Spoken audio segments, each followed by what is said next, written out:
ये ट्रांसफार्मर का चित्र है। ट्रांसफार्मर के चित्र में ये जो बीच में है इसका नाम है पटलिक क्रोड, ठीक है। और ये जो है ये हमारे पास में प्राथमिक कुंडली, और ये क्या है द्वितीय कुंडली। ये है प्राथमिक कुंडली और ये है द्वितीय कुंडली।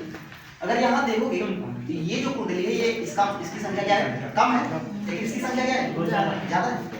संख्या कम होने का मतलब ये है कि हमको कम से कहा जाना है ज्यादा की, यानी कि इसका मतलब ये कौन सा ट्रांसफार्मर है ऊंचाई ट्रांसफार्मर। ऊंचाई मतलब क्या है जहां हमारे पास कम धारा होती है उससे क्या बना लेते हैं ज्यादा, ठीक है। निम्न धारा से उच्च धारा बना लेते हैं। तो ये है पटलिक क्रोड, ये है प्राथमिक कुंडली और ये है द्वितीयक, और ये हमारा क्या है एसी मेंस, जहां से हम इसमें जो है विद्युत धारा का प्रवाह करेंगे, ठीक। रचना में यही चीजें लिखी गई हैं, आप पढ़ सकते हैं। इसमें नर्म लोहे की पतली पतली पत्तियों की एक के ऊपर एक रखकर आयताकार अथवा गोलाकार, अच्छा चाहे आयताकार बनाओ और चाहे गोलाकार, ठीक है, पटलिक क्रोड बनाया जाता है जिससे भंवर धारा कम उत्पन्न हो। भंवर धारा तो जानते हो ना, जिससे हमारा ट्रांसफार्मर गर्म हो जाता है, उससे क्या होगा कम उत्पन्न होगा और विद्युत ऊर्जा का ऊष्मा में क्षय कम होगा, ठीक है। ऊष्मा यानी ऊष्मा में कम क्षय होगा। इस क्रोड पर तांबे के एक तार की अलग अलग दो कुंडलियां लपेट जाती हैं। पर इस क्रोड पर तांबे के तार की अलग अलग दो कुंडलियां, कितनी कुंडलियां एक यहाँ और एक यहाँ लपेटी जाती।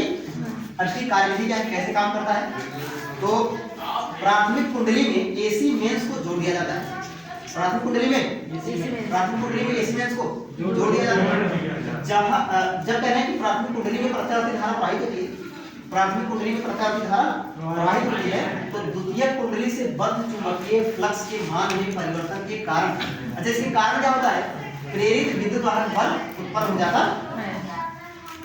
यानी जब फ्लक्स में परिवर्तन होगा तो यह क्या उत्पन्न होगा प्रेरित विद्युत वाहक बल, और जब बल उत्पन्न होगा तो और यह जो मान होगा, जो बल मान उत्पन्न होगा, ये दोनों कुंडलियों में फेरों की संख्या पर निर्भर करेगा।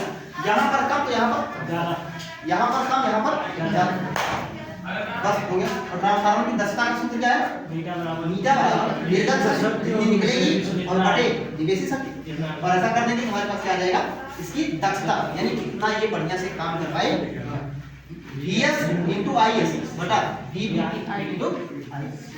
नोट करने में क्या है कि किसी भी ट्रांसफार्मर की दक्षता जो होती है 100%, 100% कोई ट्रांसफार्मर काम नहीं कर पाता, और मीटा का मान सदैव किससे कम होता है 1 से कम होता है, ठीक।